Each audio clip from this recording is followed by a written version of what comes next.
The Pittsburgh Steelers weren't joking when they said this. The 2024 season starts right now. Let's go.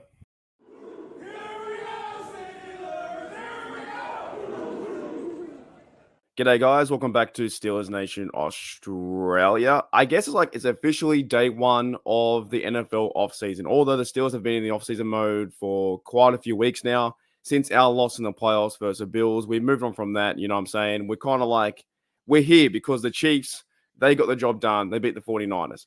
I didn't think, though, however, how quick and fast that the offseason would be in today being like the official day one, and they would release 3 players. Now, I woke up to the news. As you guys know, I'm in Australia, so I'm 15 hours in front, but I'm like 9 hours behind the news, so I can never break the news.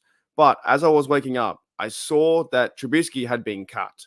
So we're going to talk about Trubisky. He's been cut. He's been released. Goodbye. See you later. Thank you. Then I saw the next 2. I saw these 2. The Pittsburgh Steelers have released punter Presley Harvin III and also O-line Chuks Okorafor, right? And plus, we know that Trubisky is along those 2. So the Pittsburgh Steelers are not mucking around. Already, the Chiefs, they won it yesterday. They were probably watching the game. They saw my homies run around crazy. It went to overtime. The 49ers players didn't know the overtime rules. They thought if you score a touchdown, you win. No, you got to score a field goal or touchdown. Then the opposing side can score a touchdown to even it, okay? We've been through now the NFL honors. I've kind of moved on from that. TJ Watt this year in 2024 will go crazy, and I think he'll have one of the best years ever. Shout out to Cameron Hayward, who won his award, Walter Payton Man of the Year. Najee got the angriest run. Minka Fitzpatrick got the I believe it was the Bart Star Award. So awesome blokes, great guys, and here we are into day one, and they've made moves.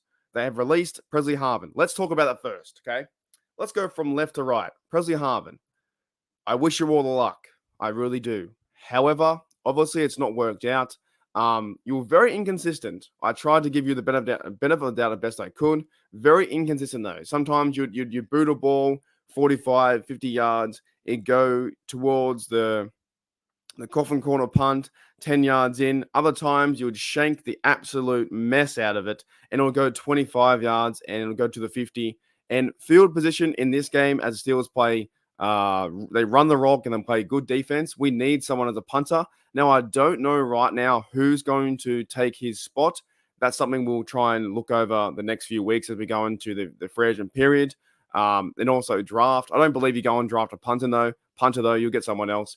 People might bring up Brad Wing. Brad Wing has signed a contract back with the XFL with the Brahmas, so he's not on the roster. I don't think he was on the practice squad. I think he's gone, so he's in the XFL. It doesn't mean that he can't play for the Steelers coming up, but the Steelers might go and get someone else. However, the news is that Mr. Harvin is gone. He's just too inconsistent, way too inconsistent, right?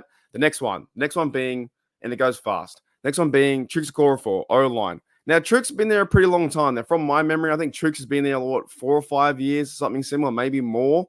But this kind of comes at the cost that I think the Steelers are going to rebuild during the draft. I believe you had Broderick Jones, who was playing right tackle. That was Truk's spot. Truk's was pretty mad and pissed off because he got his job taken over by Jones. Dan Moore's on the left side. So what happens there? Does Jones move back to left tackle? Do the Steelers go and draft a center or right tackle and build up that position? So he's gone. So by moving it now, do they go to the free agents and get someone else at right tackle? But you probably move Jones to left. Dan Moore, not too sure on his certain future with the Steelers, but Chuks, cut, gone. But he did make comments. Chuks made comments. I think it was like in the locker room last year. He was talking about how he just wanted to kneel down and not play and give up. And next minute, you see Jones taking his spot. Now, lastly, is the big one. Actually, they're all pretty big, really. Getting rid of your punter is pretty massive. And also, we've got to shore the O-line. But the big one is Trubisky. Now, this really isn't a surprise to Steeler Nation. It shouldn't be. It shouldn't be a surprise.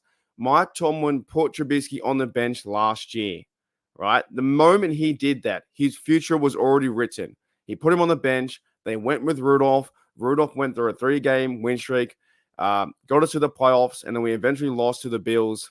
And now the only person or the only quarterback on the roster we have is Kenny Pickett and maybe a practice squad guy, but I can't remember his name. So the only guy we have is Kenny Pickett on the roster. Rudolph, free agent. Trubisky, cut. Gone. So that's a pretty big move too. Cutting Trubisky. He never really worked out for us. When we first signed him a few years ago, I was kind of like not a huge fan of what he did for the Bears. Not a really huge fan what he did for the Bills being backup. But I was like, all right, we'll give him a chance. We'll see what happens. Now, we did have the Matt Canada offense, but even without the Matt Canada offense, Trubisky always looked slow. He didn't feel like a Steeler. Couldn't go through his progressions. Couldn't find open receivers. Nothing felt like to him that he was a game winner or even a quarterback in this league.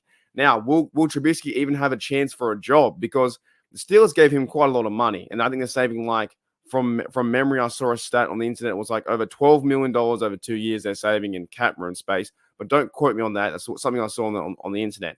But by getting rid of Trubisky, does he even have a chance? He even have a chance in the NFL to go and get another job? He got moved from quarterback number 1. He stuffed that up completely. He messed that where he got replaced by Kenny Pickett. He then came in to fill in for Kenny Pickett as the backup. Next minute, when Kenny went down, he got replaced by Rudolph. So what team around the NFL was going to reach out to Trubisky and say, by the way, you're our number 1 guy, or we need you as a backup? I'm not too sure. I wish you all luck. You're probably a great bloke, probably a good guy to have a beer with. But as a football player and Steelers quarterback, it just never worked out. All right, guys, let's do this. I want to ask you guys a question before I start to wrap up this short breaking news episode, or as best we can, right? What is more shocking? What's the most shocking release here? Presley Harvin, Trix Okorafor, or Mitch Trubisky? What did you think that wasn't going to happen? Or was all these moves necessary? So you had cutting the punter, cutting a bit of the O-line, and also cutting the quarterback, right? To me, I think they're all pretty necessary. Harvin had to go. He was too inconsistent. Trix Okorafor was saying things in the locker room that wasn't displaying volumes of a player being a winner. And also Trubisky, he was always gone. Once Mike T benched him, he was gone.